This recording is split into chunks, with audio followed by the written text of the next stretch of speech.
Привет, друзья, Миран на связи. В музыке, почти как на войне, все средства хороши. Совсем не обязательно доводить свои скиллы до совершенства или иметь за плечами увесистую дискографию. Можно, например, удивить, запугать, заинтриговать или сделать все это сразу. Как, например, наш сегодняшний шведский герой по имени... Чё за херня?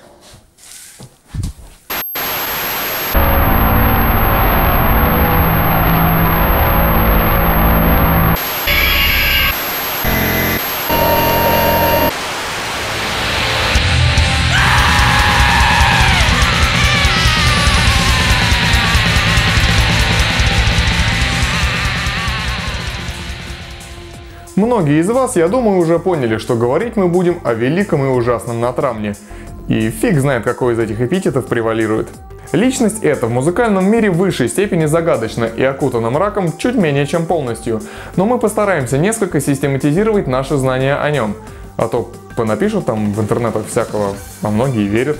Вряд ли люди, внимательно следящие за его творчеством, узнают что-то новое. Я, конечно, подкину пару пруфов, но не более. Не стоит, очертя голову, копаться в этой куче надуманных фактов. Уж коли все так загадочно, значит так и должно быть. Первое и, пожалуй, самая широкоизвестная веха его творчества – это, конечно же, Silencer.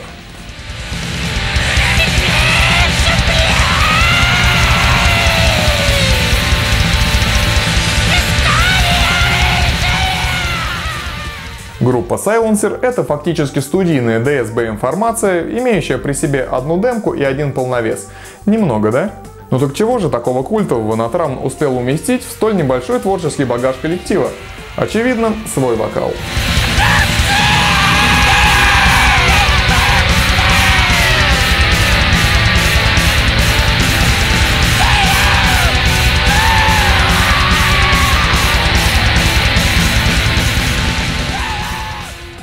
На протяжении всего альбома преобладает такой вот безумный, дичайший экспрессивный вокал, который кто-то даже назвал High Pitch Screaming, а другие обычно говорят, что это за херня? Кто прав? Но в любом случае такая манера исполнения вкупе с такими текстами и такой музыкой создает уникальную атмосферу того самого безумия, апатии, безысходности. В общем, равнодушным этому зло вас не оставит.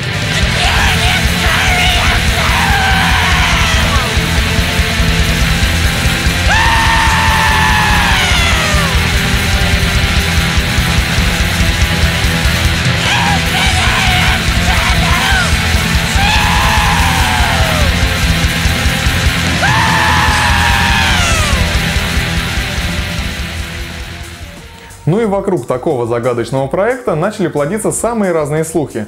Например, что Натрамн умер, что он и гитарист Silencer Лир одно лицо, что Натрамна в принципе никогда не существовало, что он отрезал себе кисти и пришил на их место свиные копыта, что все, кто имел дело с Silencer, вскоре откинулись при загадочных обстоятельствах. В общем, идей хватает. Самым правдоподобным слухом среди всех имху является предположение, что Натрамн резал себя во время записи вокала. Однако ни Таре Стьерна, звукорежиссер их демки, ни Стив Вольц, их сессионный драмер на альбоме, ничего подобного не помнят. А такое, я думаю, трудно забыть. Ах да, ну и факт существования этих двоих говорит о том, что работа с Натрамном не сеет смерть вокруг. Таре до сих пор исправно работает на Necrobomb Studio, а Стив барабанит в командах Империя, Халгадом и других. Кстати, интересное наблюдение от Таре. Натрамн и Лир записывали демку Death Pierce Me под другим названием группы, так что последующее появление этой песни в одноименном полновесе, но под эгидой Silencer, было для него неожиданностью.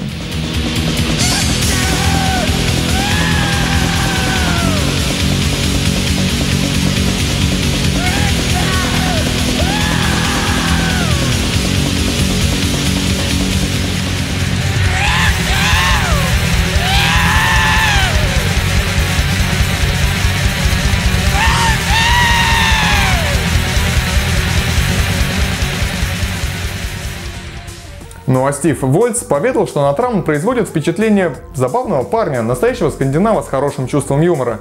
Ну а с Лиром Стив вообще сдружился. О, смотрите-ка, Натрамн и Лир — это совсем не одно лицо.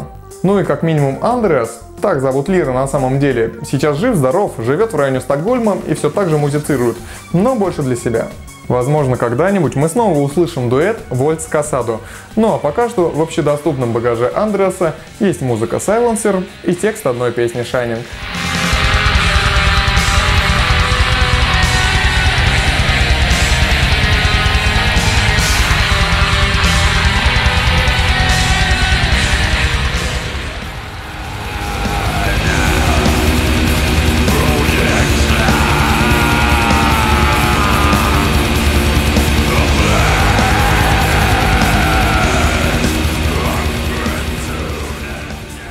Но, как бы то ни было, в 2001 году, после записи дебютника, Silencer прекратил свое существование.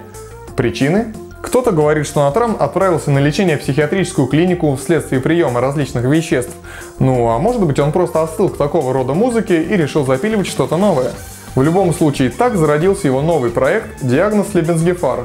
И если брать версию с психушкой, то Натраму разрешили заниматься подобной музыкой в качестве реабилитационного лечения. И если это так, то это, черт возьми, очень странная терапия.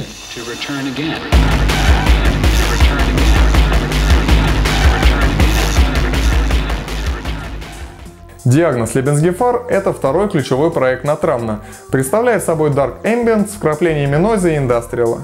Единственный на данный момент альбом проекта, Transformalin, был впервые выпущен в 2007 году, но, учитывая повышенную андерграундность, периодически издавался и издается разными лейблами мелкими тиражами.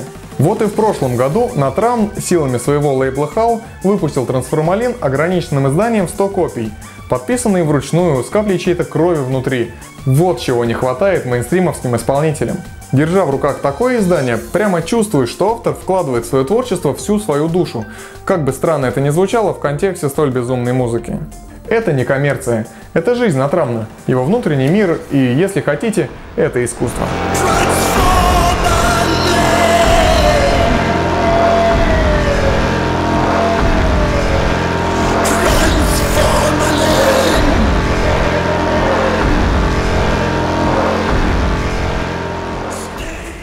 Помимо всего вышесказанного, у Натрамна есть проект Transsadis. Он сформировался из его начинаний 1994 года под названием Sinus Cross. И у этого проекта также есть всего один релиз, Odelakt, который представляет собой 20-минутный ambient трек. Ну а нынешняя сфера его деятельности — это Диагноз и его лейбл Humani Animali Liberati, который в основном занимается мелкотиражным изданием натрамновского творчества. Недавно через HAL выходила его книга Гришьярта, некое толкование жизненной позиции Натрамна, Level Beyond Human, все дела. Примерное содержание можно понять, посерфив сайты Диагноза и Humani Animali Liberati. По этому же пути следует отправить всех, кто хочет распутать цепочку Натрамн, шведский маньяк Эксманен, маршал Эпплвайт и секта Небесные Врата, хотя распутать ее вряд ли получится, скорее всего появится еще больше вопросов.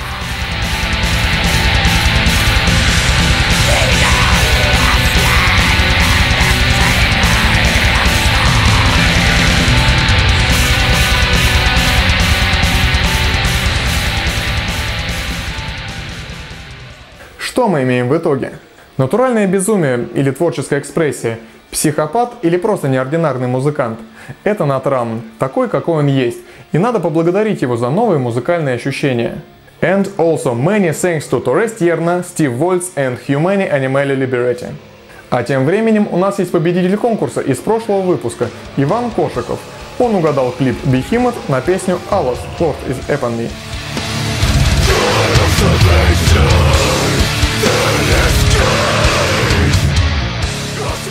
За свою оперативность Иван получает диск этой команды. Тоже хочешь CD на халяву? Угадывай следующий клип.